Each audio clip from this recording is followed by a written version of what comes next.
live trading keeni tooska maanta khamiisa 17 July sida arkaysaan gold sell baan ugu jirnaa trade-kan oo SL-kan oo 50 BPI TB-gana 71.4 mid kamid ah moodaladan ku trade gareeyo oo ICI waaye sida arkaysaan marka trade-kan mid baan nooga horeeyay oo isagu waa kii labaad waaye sida arkaysaan trade-ka hore midkan buu ahaa oo isagana aan halkan suuqa ka sell gareynay TB1 buu na siiyay oo 30 biiba kadibna waxa way mataqaanay bearshiyaal baan ka xiranay break even uu noo yaalay oo nagu soo laabtay marka break even buu naga saaray marka kan waa trade-ka labaad oo halkan aan re-entry ka soo sameynay aan sala aragnay insha Allah trade-kan iyo waxa uu ku dhamaado markaas haddii uu trade-ku TB1 noo gaaro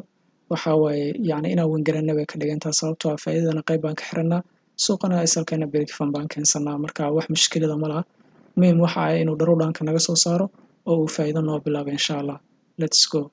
so alxamdulillah ugu dambeyn TB1 wuu gaaray suuqa marka hadda trade-kan waa break even insha Allah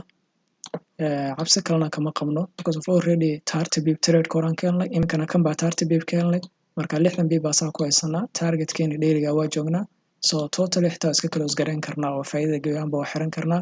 haddii aan aragno insha Allah risk inuu jiro haddii uu momentum-ka noo fiicnaadana waa si aysan doonaa insha Allah waa isla arkaynaa okay sida arkaysaan hadda new 15 candle furmay marka week buu kor ka qaadanayaa kadibna insha Allah sell baa ka sugaynaa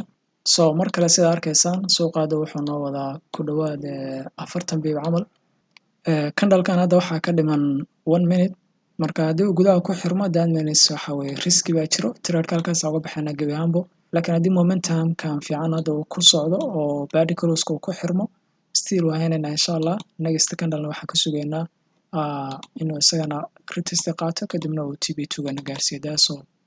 guys trade-kan gabi ahaanbo waa ka baxnay waa close gareynay maadaama candle-kan uu gudaha ku xirmay sida arkaysaan so maybe reversal baa la sameyn karaa 5 minutes ka daa fiirsan confirmation candle buu sameynayaa marka waa risky maadaama total target-keena aan haysano 70 biib 40 biib trade-kana si iyo 30 biib trade-ka hore